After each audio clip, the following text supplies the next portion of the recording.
Bitcoin is the world's first decentralized digital currency. But how does it work? Well, imagine a currency that isn't governed by a central authority, like a government or bank. That's Bitcoin. It's a digital currency that operates in a decentralized manner, meaning there's no central figure pulling the strings. Instead, Bitcoin transactions occur directly between users without any middleman. This peer-to-peer network is the backbone of Bitcoin, allowing users all over the globe to transact freely and directly with each other. So you might be asking, how does this system stay secure, and who keeps track of all these transactions? That's where things get a bit more complex. Now you might be asking, how does Bitcoin achieve these direct transactions? Well, it's all thanks to something called a peer-to-peer network. Imagine a vast web of interconnected nodes, where each node represents a user in the Bitcoin network. This network allows Bitcoin transactions to be conducted directly between parties with no need for a central authority or middleman. Here's how it works. When you want to send Bitcoin to someone else, your transaction is broadcast to the entire network. The nodes or computers in the network then work to validate and record your transaction. It's a bit like a digital consensus, where the entire network agrees on the validity of transactions. This decentralization is one of the key features of Bitcoin. It means that no single entity has control over the currency. Instead, everyone participating in the network has a say in its operation. But how can we trust these transactions? That's where blockchain technology steps in. Blockchain technology is the backbone of Bitcoin, ensuring secure and trustworthy transactions. But what exactly is it? In simple terms, the blockchain is a public ledger recording all Bitcoin transactions. It's like a giant global spreadsheet that runs on millions of devices.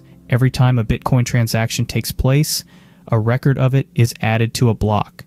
This block is then added to the blockchain, forming a chain of blocks, hence the name blockchain. The beauty of this technology is that once a block is added to the blockchain, it becomes permanent and unalterable. This permanence is due to a process called hashing. Each block contains a unique code known as a hash.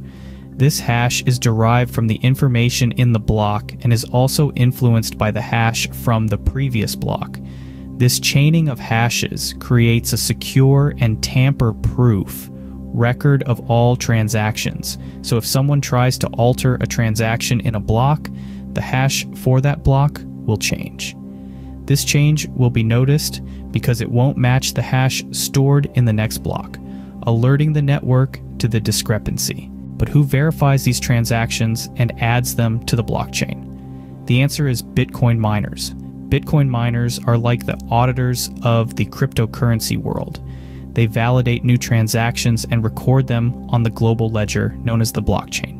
But this isn't a charitable act, it's a competitive process. Miners use powerful computers to solve complex mathematical problems. The first to crack the code gets to add a new block of verified transactions to the blockchain. This process is called proof of work, and it's essential to maintaining the security and integrity of the network. But what's in it for the miners? Well, the successful miner is rewarded with new bitcoins. This is known as the block reward, and it's how new bitcoins are introduced into circulation. However, this reward isn't constant. Approximately every 4 years, an event known as halving takes place. This cuts the block reward in half, slowing the production of new bitcoins and ensuring that the total supply will never exceed 21 million.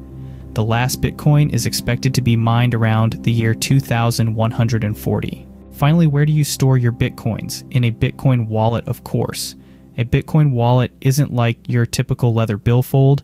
Instead, it's a digital wallet that stores the private keys you need to access a Bitcoin address and spend your coins. Think of it as a high-tech lockbox. Only you hold the keys. There are two main types of Bitcoin wallets, custodial and non-custodial. Custodial wallets are often provided by third-party services. They manage your private keys for you, kind of like a bank. This might sound convenient, but it also means you're trusting someone else with your keys. If they get lost, hacked, or the service shuts down, your bitcoins could be gone forever. Non-custodial wallets, on the other hand, put you in full control. You're responsible for managing your own private keys. This offers more security but also requires more responsibility. If you lose your keys, there's no bank or service to call for a replacement. It's all on you. Some non-custodial wallets even offer cold storage options. This means your keys are stored offline away from potential online threats. It's like keeping your important documents in a safe at home instead of a locker at the gym. So now you know how Bitcoin works, from transactions over a peer-to-peer network, to recording on a blockchain, to mining, and finally to storage in a wallet.